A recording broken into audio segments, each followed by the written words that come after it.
오늘은 PPT 살려주시기 바랍니다. 십자가의 강도가 주는 교훈. 누가복음 23장 39절부터 43절에 있는 말씀을 토대로 함께 교제하기를 원합니다. 어떤 분이 저한테 말씀에 필요한 PPT를 사전에 프린트해 주셨으면 좋겠습니다 해갖고 사무실 프린트 옆에다 제가 프린트를 해놨습니다. 나중에 참고하시면 좋겠습니다. 오늘은 십자가의 강도가 주는 교훈, 이 말씀을 토대로 함께 전도 집회를 준비하고 함께 하신 여러분들의 마음에 하나님의 놀라운 은혜가 함께 하시기를 원합니다. 성경은 이 예수 그리스도만 십자가에서 혼자 지시는 그런 영광된 모습을 연출하지 않으시고, 우리 주님께서 십자가에 달리실 때 소위 강도라는 사람들을 양쪽에 이렇게 함께 십자가에 못 박게 하는 모습을 우리 신자들에게 제시하고 있죠. 이와 같은 모습들은 우리 믿는 우리들에게 무엇을 보여주기를 원할까요? 또한 성경은 이 장면을 통해서 우리에게 무엇을 말해주기를 원할까요? 오늘은 그 부분에 대해서 함께 교제해 보도록 하겠습니다. 하나님께서 성경 말씀을 통해서 이와 같이 우리 주님의 마지막 그 사역의 순간에 양쪽에 소위 강도라는 사람들을 같이 못 박게 했던 것은 오늘 우리에게 분명히 하시고자 하는 말씀이 있지 않은가를 찾아볼 수 있는 시간을 가져보도록 하겠습니다. 십자가형은요, 로마 시대 때, 소위 말해서 성경 시대의 십자가 처형은요, 공개적이고 사건 발생지 근처에서 처형이 이루어졌습니다. 일전에 얘기했지만 로마 시대의 가장 극형이 십자가형입니다. 십자가는 우리가 얘기하는 이런 열십자도 있었고요, T자도 있었고요, 일자도 있었습니다. 여러 가지 십자가의 형인데 로마인들은 자기 시민권을 가진 사람들한테는 십자가형을 언도하지 않을 만큼 십자가 자체는 극형 중의 극형이었고, 이 처형을 당하는 사람에게는 목숨이 금방 끊어지는 것이 아니고 때로는 5시간, 6시간 걸쳐서 목숨을 이렇게 버려져야 되기 때문에 이 십자가형은 너무나 고통스러운 그와 같은 형틀이었죠. 요세푸스라는 예수님 당시의 그 역사학자, 그는 한편으로 보면은요, 이스라엘의 그 해방군의 총사령관이었던 시절도 있었죠. 그는 이렇게 얘기했습니다. 앞에 있는 내용을 보면은 우리가 사형수에게 십자가 처형을 집행할 때마다 가장 붐비는 길을 선택했다. 가장 많은 사람이 그것을 보고 공포로 자극을 받을 수 있는 곳이다. 이 처벌은 보응보다는 번복이 효과가 관련 있기 때문이다. 십자가형을 집행했던 사람이 십자가형을 집행했던 전체의 모습을 이렇게 기록을 해놨습니다. 십자가형을 집행할 때는요, 사람들이 최고 많이 보는 데다가 제시를 했다는 거예요. 또 십자가를 지고 가는 그 모습은 가장 많은 사람들이 왕래하는 그 길을 통해서 십자가를 지고 갈 수 있게끔 했다. 왜서? 이것은 이게 보응보다는 뭐냐면은 진죄에 대한 처벌보다는, 그냥 진죄를 처벌하는 것은 가장 편한 방법도 있었죠. 목을 한다든가 이 칼로 한다든가 이런 순간적인 방법은 있었지만, 십자가는 아까 말씀드린 대로 많게는요, 십자가를 지는 순간부터 그 목숨이 끊어질 때까지는 7시간, 8시간 걸리는 그런 형틀이었습니다. 왜냐하면은 로마에 대항하는 자, 로마를 등지는 자들에게는 이와 같은 처벌을 한다는 것을 공개적으로 선포하고, 혹시나 그런 마음을 갖고 있는 사람들은 지금 이 십자가를 잘 봐라. 그와 같은 행동을 할 때는 여러분도 이와 같은 형을 받을 수 있다. 이게 소위 말해서 시범 케이스 같은 모습으로 십자가를 처형했다는 것입니다. 그래서 우리 주님도요, 빌라도의 관정에서부터 그 지금 골고다까지 가는 그 길은요, 그때 당시에 이 예루살렘에서 가장 번화된 길이었습니다. 그것도 대낮이었기 때문에 수많은 사람들이 운집했던 그 길을 주님이 직접 십자가를 지시고, 가다가 힘드시니까는 시몬에게 대신 짓게 하고, 주님께서 쓰러지시고 그 하면서 그 십자가의 골고다까지 올라가는 그 길을 통해서 수많은 사람들이 십자가를 지시는 우리 주님의 모습을 보게끔 했던 것이 그 자들의 의도다는 것이죠. 빌라도가 우리 주님께 죄가 없다고 얘기하니까는 대제사장들과 그의 백성들이 뭐라고 소리를 질렀습니까? 누가복음 23장 21절에 이와 같이 얘기하잖아요. 그들을 소리질러 이르되 그를 십자가에 못 박게 하소서. 십자가에 못 박게 하소서. 왜 대제사장들은 예수 그리스도를 십자가에 못 박게 했을까요? 소위 말해서 유대교를 배척하고 유대교를 배신하는 자들에게는 이와 같은 극형이 처한다는 것을 예루살렘에 있는 만천하 사람들에게 선포하기 위해서 십자가에 못 박으라고 그들을 목소리 외쳐서 불렀던 것입니다. 십자가 언도하기 전에요, 이 당시의 로마 총독이었던 빌라도에게 우리 주님을 대제사장들과 그때 당시에 예루살렘의 실력자들은 우리 주님을 고소를 했죠. 그 고소 제목은요, 신성모독이었습니다. 놀랍잖아요. 신이신 그분한테 신성을 모독했다는 제목으로 십자가에 못 박으라고 얘기한 것입니다.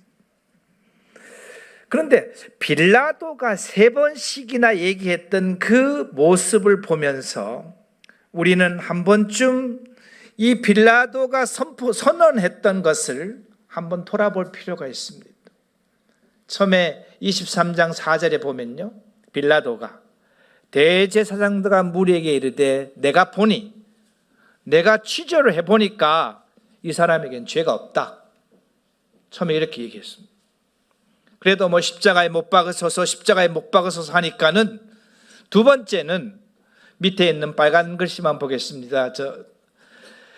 너희가 고발하는 일에 대하여 이 사람에게는 죄를 찾지 못하였다, 이렇게 얘기한 겁니다. 처음에는 죄가 없다고 얘기했는데 너희가 나한테 고발한 것이 뭡니까? 신성모독죄입니다. 신성모독죄를 졌다고 너희가 나한테 고발을 했는데 내가 그 신성모독죄를 이 예수 그리스도한테 적용해 보니까는 그것을 찾을 수 없다는 것을 다시 한번 언급을 하고 있습니다. 그래도 사람들이 십자가에 못 박으라고 얘기하니까는 세 번째 빌라도가 뭐라고 얘기하는가 하면요, 나는 그에게서 죽일 죄를 찾지 못하였다. 너희들은 나보고 예수라는 사람을 십자가에 못 박아 죽이라고 얘기하고 있는데 죄도 없고, 찾아보니까 너네들이 얘기하는 신성모독 죄도 없고, 하물며 죽일 죄에 대해서는 전혀 없다는 것을 이야기를 하면서 빌라도가 얘기했던 거 보세요. 죄가 없다, 이 사람에겐 죄를 찾지 못했다, 그에게는 죽일 죄를 찾지 못하였다. 3번 선언하고 나는 이 사람의 이 선고에 대해서 손을 씻고 나는 이 선고에 대해서 관여하지 않겠다. 백성들의 모든 뜻이 그렇다면은 여러분들 뜻대로 하겠다 해서 선고했던 것이 로마의 총독인 빌라도의 선언이었습니다. 근데 또 반대로 보면요, 빌라도가 이와 같이 선언을 할 때 또 반대를 보면은 그때 당시 로마의 그 총독 청독청이었죠. 이 십자가를 지고 가는 사람은 의도적으로 조롱하고 희롱하고 막 이렇게 침을 뱉고 돌을 던지는 그와 같은 것을 연출을 했습니다. 왜냐하면 아까 말씀드린 대로 십자가는요 공개적이고 시범 케이스이기 때문에 그와 같은 모습들을 연출을 한 것이죠. 그런데 여기서도 보면은 세 가지의 그와 같은 모습들이 나옵니다. 처음에 23장 35절에서 보면요, 백성이 서서 구경하는데 관리들은 비웃어 이르되, 제일 처음에 관리들이 등장합니다. 로마의 관리들이 비웃어 이르시되 뭐라고 얘기하는가 하면요, 그리스도이면 자신도 구원할지어다. 당신이 진짜 메시아입니까? 당신이 하나님이 보낸 메시아입니까? 그럼 당신부터 구원하세요 라고 조롱한 거예요. 두 번째는요, 그 형을 집행하는 군인들이 희롱하여되 나와 포도주를 주며 이르시되 내가 만일 유대인의 왕이면은 내가 너를 구원하라 하더라. 오늘 이야기 중심이죠. 예수님과 같이 달린 옆에 있는 강도 행악자도 비방하여되 이르되 내가 그리스도가 아니냐, 너와 우리를 구원하라. 여기서 이렇게 얘기했습니다. 그리스도, 유대인의 왕이라는 호칭을 거론해 가면서 당신이 그리스도라며, 하나님이 보내신 메시아 즉 구원자라며, 그 다음에 유대인의 왕으로서 오신 당신이 어찌 당신 스스로 구원하지 못하겠어? 스스로 구원하셔갖고 내가 그리스도라는 메시아라는 것을, 유대인의 왕이라는 것을 우리에게 증명하세요. 그러지 못하면 당신은 그게 아닙니다 라고 이야기하는 것이 아닙니까? 한편으로 보면은 그 말이 맞을 것 같지만 우리 주님이 의도한 바하고는 틀린 거죠. 그죠? 그래서 여기도 세 부류입니다. 관리들, 군인들, 함께 가르쳤던 제수조차도 우리 주님을 희롱하고 조롱하고, 이 소위 말해서 신성모독이라는 이름을 바로 우리 주님 앞에 적용시킬 수 있는 그와 같은 죄들을 지금 현재 짓고 가는 모습들을 보면서 십자가의 형은 우리들에게 무엇을 이야기할까요? 오늘 본문의 말씀을 같이 읽어보도록 하겠습니다. 누가복음 23장 32절부터 33절까지 같은 목소리로 읽어보겠습니다. 또 다른 두 행악자도 사형을 받게 되어 예수와 함께 끌려가니라. 해골이라 한 곳에 이르러 거기서 예수를 십자가에 못 박고 두 행악자도 그렇게 하니 하나는 우편에 하나는 좌편에 있더라. 여기 그림상으로 보면요, 요 그림상으로 보면은 요것이 그림을 표현하다 보니까는 이렇게 십자가가 이렇게 붙어 있는 모양이 될 텐데, 아마 현지에 가보면요, 거기가 채석장이거든요. 채석장이에요. 그래서 이렇게 타원형으로 이렇게 되어 있습니다. 지금도 가보면은 타원형으로 가 있기 때문에 조금 떨어진 곳에서 이렇게 보면은 이 세 명이 이렇게 마주 볼 수 있는 타원형이었던 그와 같은 십자가에 그 매달렸던 골고다 길입니다. 여기서 이렇게 있잖아요. 예수를 십자가에 못 박고, 그 다음에 양쪽에 행악자, 다른 성경에서는 강도라고 표현했습니다. 행악자가 양쪽에서 세 개의 십자가가 이렇게 못 박혀 있었죠. 마태복음에서 마태는요, 우리 주님의 탄생을 놓고 얘기를 하면서 이름을 예수라 하라. 이는 그가 자기 백성을 저희 죄에서 구원할 자라고 얘기했습니다. 요한복음에서 요한은요, 예수님께서 침례자 요한이 자기에게 오는 것을 보고 보라 세상 죄를 지고 가는 하나님의 어린 양이라고 표현했죠. 구원자 어린 양으로 표현했던 우리 주님의 십자가입니다. 그래서 뒤에 있는 말씀을 우리가 이사야서 53장 12절에 보면은 이렇게 예언했잖아요. 우리 주님의 마지막을 범죄자 중 하나로 헤아림을 받았다고 표현했습니다. 우리 주님은 범죄자 가운데 있었나요? 행악자 중에 행악자가 된 겁니다. 행악자 중에 죄인이 되었다는 것이죠. 그래서 우리 주님께서는 마지막 그 가는 여정을 이와 같이 세 개의 십자가 중에서 당신이 중앙에 있는 이 십자가에 매달린 것이죠. 예수님이 지셔야 될 이 십자가는 원래 누가 서야 있어야 될 곳인지 혹시 아세요, 여러분들? 바나바가 못 박혀야 될 곳입니다. 우리 조금 이따 그 말씀드리고요. 또 읽어보겠습니다.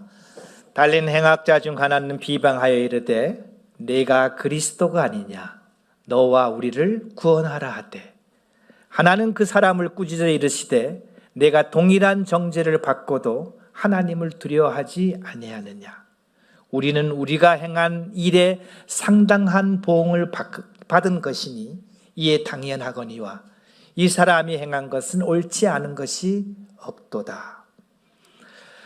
이 이제 성경은요, 세 개의 십자가를 제시하고 이 두 명이 이 양쪽에서 이렇게 마주 보는 거죠. 우리 주님의 십자가 여기 있으면 양쪽의 십자가에서 이렇게 마주 보고 자기 둘끼리 이렇게 얘기하는 것을 제시하고 있습니다.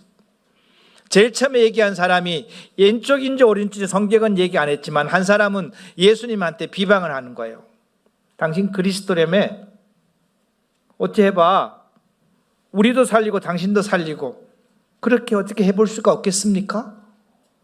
반조롱, 반부탁, 반협박하는 그 모습을 성경은 기록하고 있습니다. 그것을 가만히 듣고 있던 한쪽에 있는 강도는 그 사람을 꾸짖으면서 니하고 나는 죄를 졌기 때문에 죄를 받는 것이 당연하지만 저분은 죄가 없는 분인 것을 다 아는데 이렇게 하면서 꾸짖으셨다고 이렇게 이야기를 한 모습을 성경은 기록하고 있습니다. 여기서 나오는 행악자는 누구일까요? 마태복음은 이 자들을 강도라고 지칭했습니다. 그 마가복음 15장 7절에 보면은 제가 읽어드릴게요.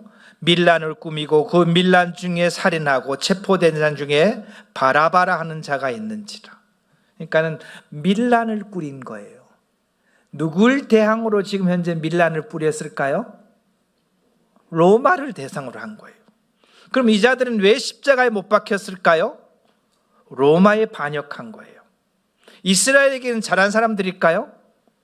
예, 아마 이들은요 유대 민족주의자들입니다. 그러니까는 유대의 해방을 위해서 싸웠던 우리나라로 말하면요 애국지사격이죠. 유대 입장에서 봤을 때, 유대 입장에서 봤을 때는 애국지사인데 로마에서 보면요 반역자입니다.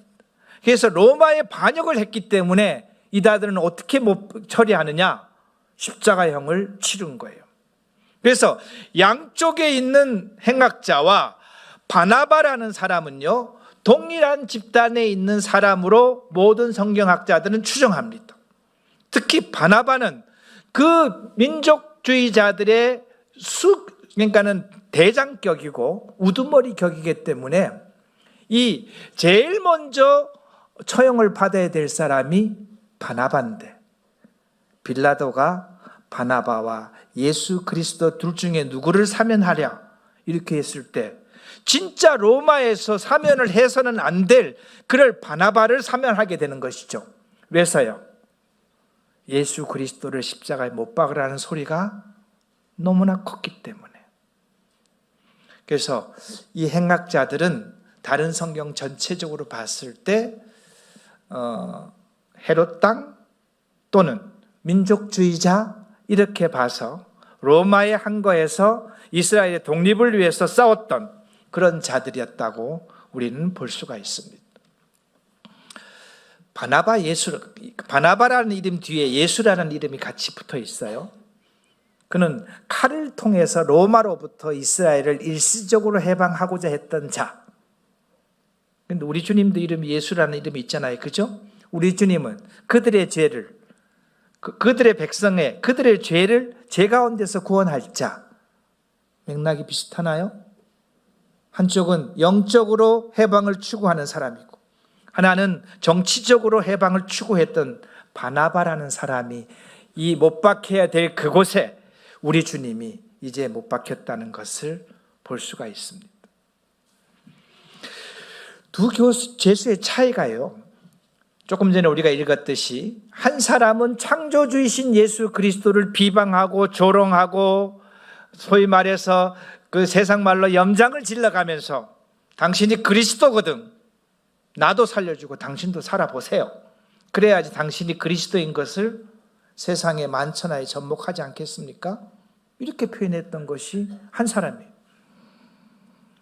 한 사람은요, 하나는 그 사람을 꾸짖어 이르되, 여기서 꾸짖다는 표현은 성경에서 다른 어디에 사용되는 말인가 하면은, 주님께서 갈릴리 바다가 풍랑이 막 일 때 주님께서 뭐라 그랬나요?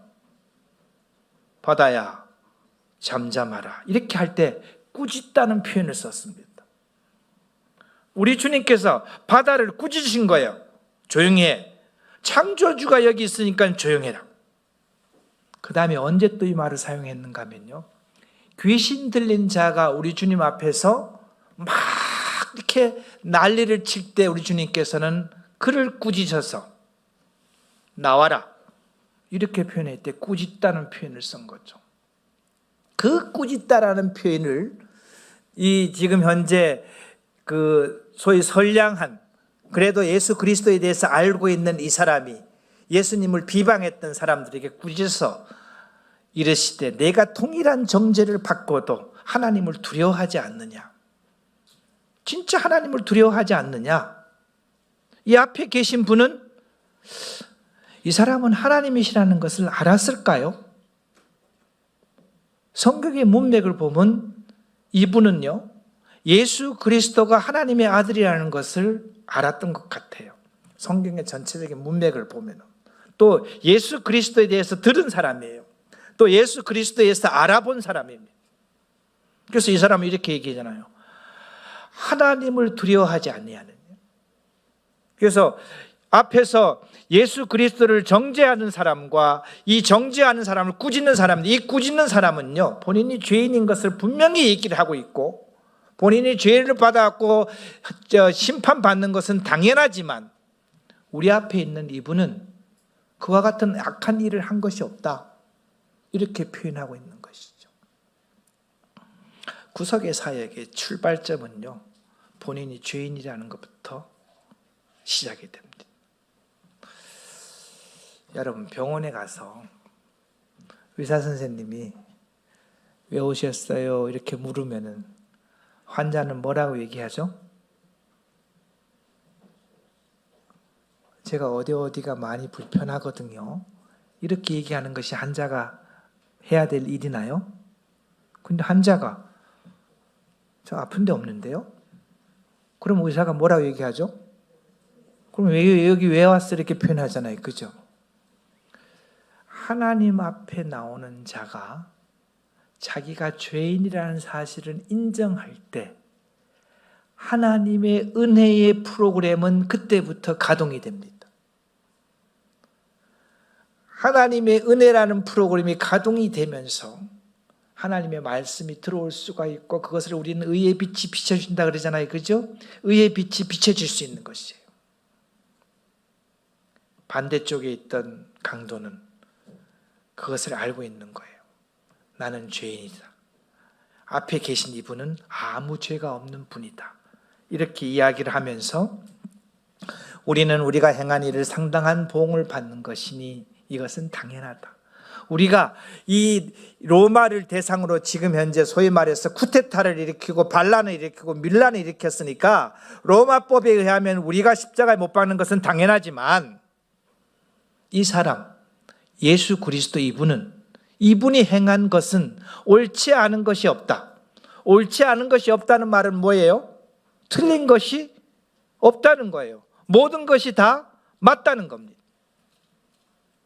죄를 지은 자는 반드시 거기에 걸맞는 보응을 받아야 함과, 주님의 무죄함에 대해서 정확하게 인식하고 있는 사람의 표현이었습니다.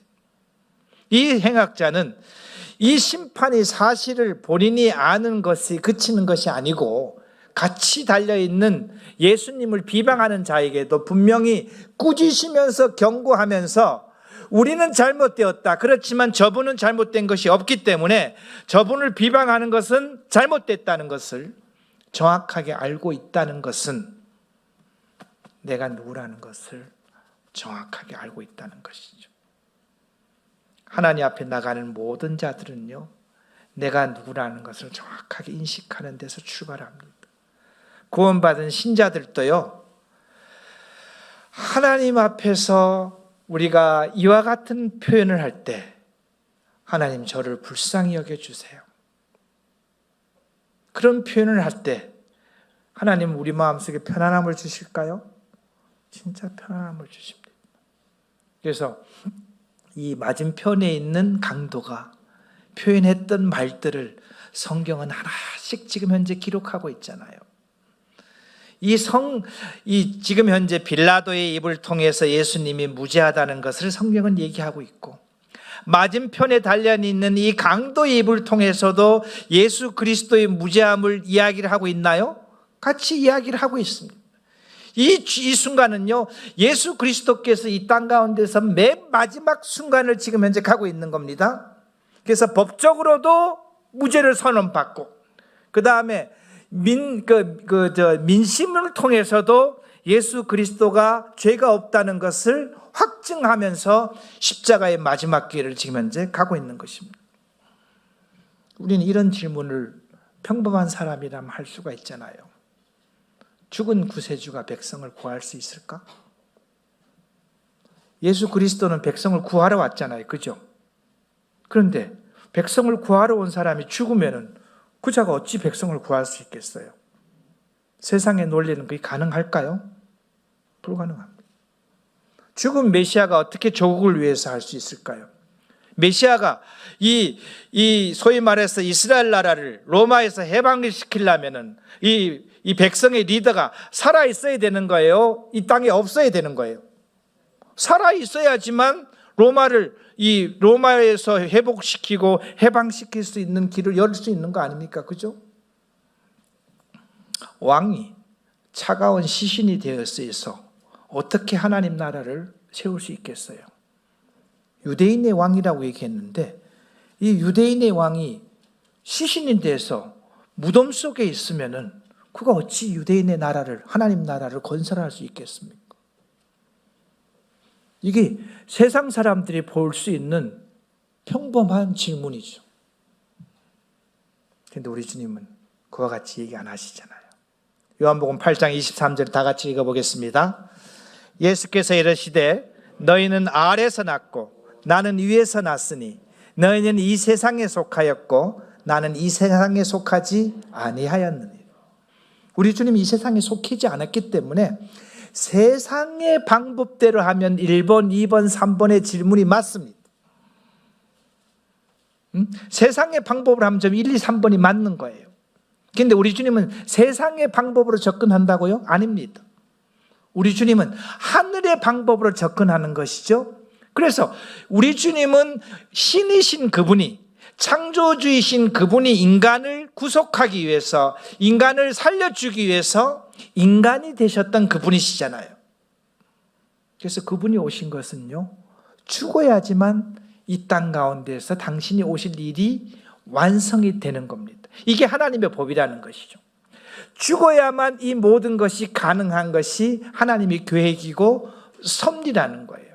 그래서 지금 현재 마지막 여정을 십자가를 향해서 쭉 몰입을 해갖고 결국은 십자가에서 마지막 날 돌아가시는 것으로 예수 그리스도가 이 땅에서 해야 할 일 마지막을 종료하는 것을 보면서 세상의 방법과는 전혀 틀린 방법이죠. 죽은 구세주가 백성을 구합니다. 죽은 메시아가요, 이스라엘을 해방시키는 거예요. 유대인의 왕으로서 이 땅에 죽어야지만 재림 때 진정한 유대를 건립할 수 있는 그와 같은 특권을 가질 수 있다는 것이죠. 이제 반대편에 있던 예수님을 옹호하던 분이 예수님을 비방하던 사람을 꾸짖고 바로 방향을 틀어서 예수님께 이야기를 하고 있습니다. 다 같이 읽어볼까요? 이르되 예수여 당신의 나라에 임하실 때에 나를 기억하소서 하니 예수께서 이르시되 내가 진실로 내게 이르노니 오늘 내가 나와 함께 낙원에 있으리라. 짤막한 시간이에요. 둘이 대화하고 한 사람이 예수님 앞에 일방적으로 비방하고 비방한 사람을 꾸짖고 그 다음에 돌려서 이 예수님한테 얘기하는 짤막한 시간이 한 1, 2분밖에 더 되겠어요? 마지막으로 이 사람은 주님을 바라보면서 이렇게 얘기합니다. 예수여 당신의 나라에 임하실 때에 나를 기억하소서. 얼마나 절박한 시간이에요? 얼마나 고통스러운 시간이에요? 지금 못 박혀 있는 순간이에요. 피가 나고 있는 순간이고요. 현기증도 나고 있는 이 순간에 예수님을 쳐다보고 예수여 당신의 나라에 임하실 때 나를 기억하소서. 이분이 예수 그리스도에 대해서 몰랐다면 이와 같은 표현을 할 수 있을까요? 아니에요. 그렇게 할 수가 없어요. 이분은 예수가 누군지 알았어요. 그분이 왜 왔는지 알았습니다. 그분이 하나님이라는 것을 알았어요. 이분이 하나님의 나라를 건립한다는 것도 알았던 거예요. 그렇기 때문에 십자가 위에서 우리 주님께 이야기를 하고 있는 것이죠. 맨 밑에 줄에 보면 인생의 마지막 부탁의 말을 건네는 것을 성경은 기록하고 있습니다. 예수여 당신의 나라에 임할 때 나를 기억하세요. 주의 이름을 불렀습니다. 사도행전 2장 21절에 누구든지 주의 이름을 부르는 자는 구원을 받으리라 이렇게 표현했잖아요. 그죠? 십자가에 못 박은 이 강도는 예수 그리스도 이름을 불렀나요? 불렀습니다. 이제 그는 눈을 돌려서 중간에 못 박혀 있는 예수님의 이름을 부릅니다. 예수여. 우리 예수라는 뜻은 뭐라고 그랬나요? 그가 자기 백성을 저희 죄에서 구원할 자라는 겁니다. 예수여라고 부르는 것은 당신이 나를 구원할 자이십니다. 당신이 나를 살려주실 분입니다. 나는 당신이 나를 살려주실 분이라는 것을 알고 당신의 이름을 부릅니다. 나를 살려주십시오. 나를 죄악 가운데서 살려주십시오. 그리고 당신의 나라에 임할 때 나를 해달라는 것은 뭐냐면요. 조금 이따 말씀드리고 인생의 마지막 순간에 이 행악자는요 구세주의 이름을 불렀습니다. 예수여 저를 불쌍히 여겨 주시옵소서. 저는 뭐라고요? 죄인입니다. 본인이 죄인이라는 것을 고백했나요? 고백했습니다. 예수여 저를 불쌍히 여겨 주시옵소서. 저는 죄인입니다 라고 고백한 거예요. 그리고 당신의 나라에 임하거든 저를 어떻게 좀 용서해 주시고 데려가 주십시오. 이와 같은 표현입니다. 가장 급한 것을 부탁합니다. 우리 여러분들 아주 중요한 사람을 만날 때 그냥 만나지 않잖아요. 옛날 제가 사장을 만날 때는 사장을 만나서 1번은 이건 어떤 일이 있어도 얘기를 해야 될 거 1번. 그 다음 분위기가 조금 좋으면 2번 얘기하고 그 다음 여유가 조금 있으면 3번까지 얘기하고 와야지. 근데 1번까지도 얘기 못하면 그날 사장을 만난 이유가 없는 거예요. 그래서 어떻게 분위기를 연출해서도 1번은 꼭 얘기를 해야 되는 것. 근데 이 행악자는 그 순간을 틈을 타서 만들어서 얘기를 하잖아요. 당신의 나라에 임하실 때 나를 기억하소서. 그에게 가장 급한 것은 무엇일까요? 이제 죽어가는 거예요. 이제 조금 있으면 목숨이 끊어집니다. 그러면 그가 믿고 있듯이 지옥이든 천국이든 있다는 것을 안다면은 자기 지금 현재 지옥 간다는 것을 분명히 알고 있으니까는 예수여 나를 불쌍히 여겨주세요. 저 지옥 가기 싫습니다. 이 표현이잖아요. 당신의 나라에 임하실 때 나를 기억하소서. 예수님 당신 혼자 가지 마시고요 나 좀 데려가세요. 이 얘기 아닙니까? 제가 죄인인지 알고 당신이 나 때문에 십자가에서 못 박혀 돌아가시는 거 알고 있는데 제 죄 용서해 주시고요 저 좀 데려가 주세요. 이 표현을 지금 현재 이 죄인은 얘기하고 있습니다. 십자가 위에 있는 두 사람은요 한 사람은 이 세상의 해방을 구하고 있습니다. 이스라엘의 독립을 위해서 지금 현재 목숨을 잃고 싸우고 있는 거예요. 또 한 사람은요, 죄로 말미암아 해방되어서 영원한 나라에 대한 해방을 구하고 있습니다. 그는요, 내세와 그리스도가 무엇을 위해서 오신 것인지 믿고 있습니다. 우리 주님께서 이렇게 얘기하셨잖아요. 내가 이르노니 오늘 내가 나와 함께 낙원에 있으리라. 얼마나 간결하고 얼마나 확실하고 얼마나 명료한 답입니까?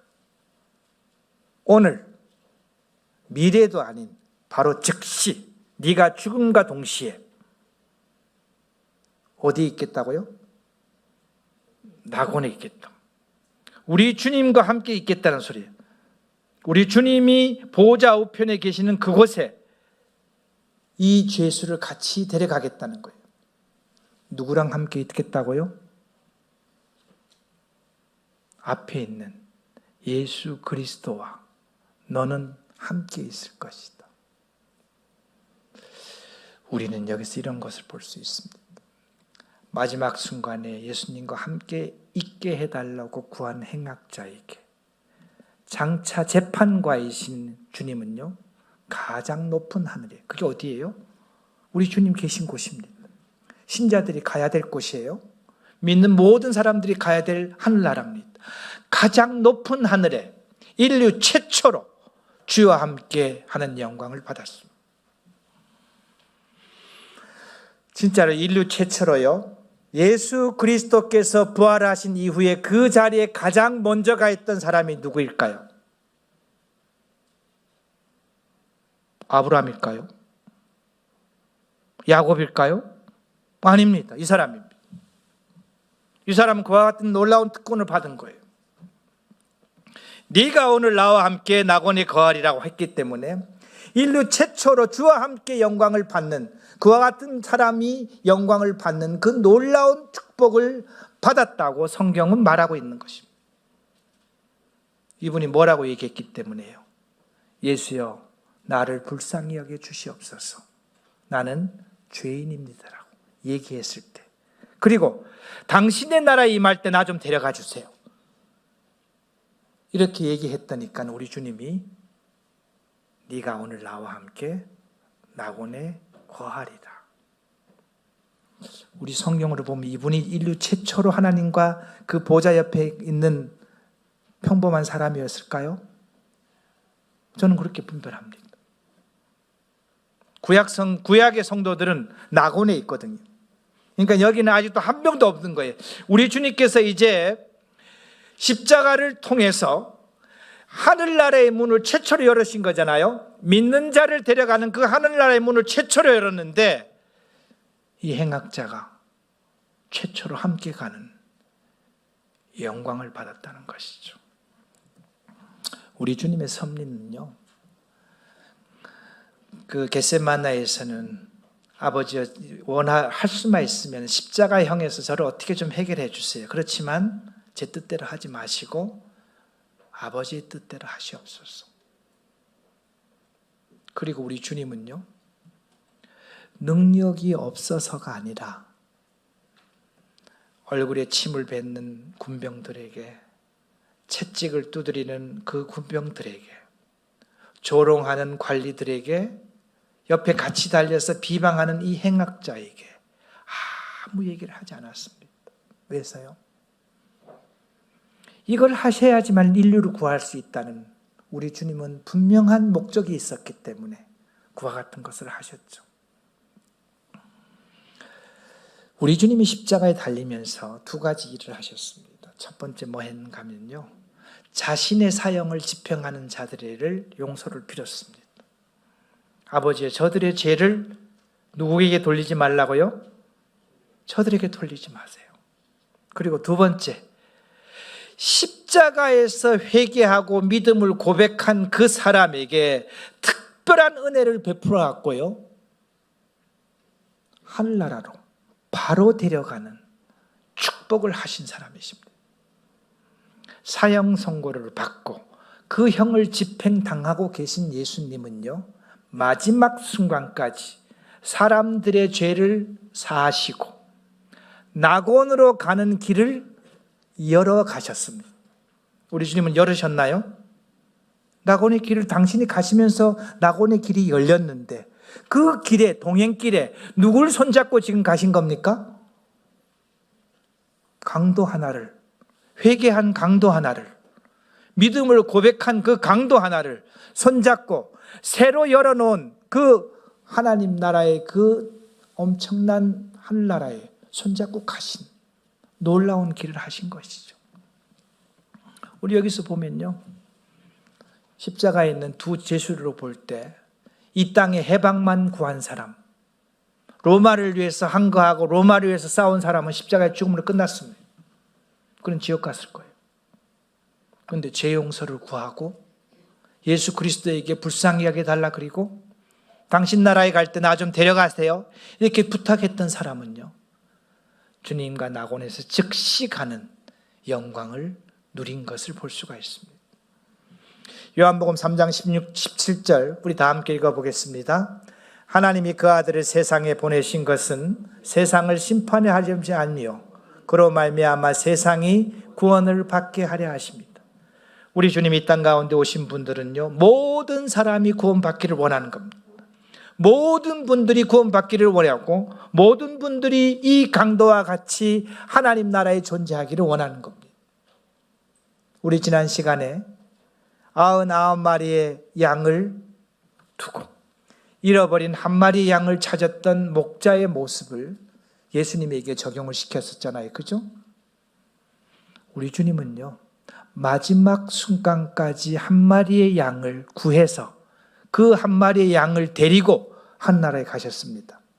맞습니까? 맞습니다. 우리 주님께서는요, 마지막 순간까지 회개하는 한 명의 죄인을 손을 잡고 천국까지 가시는 그 모습을 우리들에게 보여주시기 위해서 십자가에서 세 개의 십자가를 등장시키고, 하나는 회개하지 않는 자, 하나는 회개하는 자를 기록하시고, 회개하는 자에게는 어떤 놀라운 특권을 주는지를 보여주기 위해서 주님은 마지막 십자가를 세 개를 등장시키고 회개하는 자에게 엄청난 특권을 주시는 우리 주님을 볼 수가 있습니다. 영혼의 전쟁에서 승부는요, 누가 먼저 생명의 끈을 놓을 것인가. 이 앞에 있는 그 얼마 전에 돌아가신 정주교님, 그 빈소에 가서 후회가 많이 되었습니다. 복음을 전할 수 있는 기회가 많이 있었는데 코로나 때문에 그분을 접근할 수 없었기 때문에 너무나 후회가 되었어요. 어제 그 따님이 저하고 이제 한참 얘기를 하면서, 목사님 저기 그 장례식장에서 목사님 눈시울이 붉어지셨던데 고맙습니다. 제가 그렇게 얘기했어요. 목사로서 미안하고 죄송하다. 하나님 나라에 대해서 이야기를 했어야 되는데 코로나 핑계 대고 그 얘기를 못한 것이 너무나 짐이 된다고. 따님이 이제 그 일을 하십시오. 따님 보고 제가 이번 주 금요일부터 전도 집회를 하니까는 따님이 아버님 대신 오셔야 되겠습니다, 이렇게 얘기를 했더니까는 어제는 흔쾌히 참석하겠습니다, 이렇게 이야기를 했었습니다. 마귀와 신자의 한판 승부에서는요, 누가 손을 먼저 놓느냐의 싸움입니다. 여기서는 손을 놓는 사람이 지는 거예요. 저는 정주교시 신앙에 대해서는, 그 생명에 대해서는 제가 진 거예요. 제가 진 겁니다. 후회 같아요. 잘못했다는 생각이 듭니다. 우리가 지금 사랑하는 분들, 정말 아끼고 사랑하는 분들 손을 놓지 맙시다. 그분을 마지막 순간까지 그를 주님 앞에 인도하고자 노력하는 그 마음의 손을 우리 놓지 말자고요. 우리 이 행악자는요, 회개의 행위에 비해서 엄청난 상급을 받았습니다. 이분은 마음은 분명히 있었어요. 마음에 있는 몇 마디의 말이 우리 주님을 감동시켰고 우리 주님께서 그걸 받아들이셨고 인류 최초로 하나님과 함께하는 영광을 누리는 것을 볼 수가 있잖아요. 이것이 하나님의 은혜입니다. 아까 말했듯이 십자가는 공개적인 시범적인 형벌인데 이곳에서 벌어진 회개로 악인의 믿음은, 한번 빨간 글씨만 읽어볼까요? 악인의 믿음은 예수님과 함께 죽은 제자가 예수님과 함께 다시 살아나는 것을 시범적으로 보여주고 있는 것이에요. 한쪽 행악자는요, 예수님과 같이 죽지 않았습니다. 자기 혼자 죽은 거예요. 그런데 회개한 이 행악자는 예수님과 같이 죽었나요? 같이 죽은 겁니다. 그러니까 예수님께서 부활할 때 그자도 같이 부활했나요? 같이 부활한 겁니다. 이것을 보여주는 놀라운 은혜를 보여주기 위해서 우리 주님은 마지막 여정에 두 명의 행악자와 같이 십자가에 못 박는 그와 같은 일들을 한 것이죠. 우리 마지막 순간까지 은혜의 끈을 놓지 않는 한 주가 되기를 원합니다. 저도 이 초청할 수 있는 분들은 한 명이라도 더 초청해갖고 하나님의 말씀을 듣기를 할 수 있도록 노력하겠습니다. 사랑하는 우리 성도님도 그런 부분에서 동참할 수 있는 여러분들이 되시기를 바랍니다.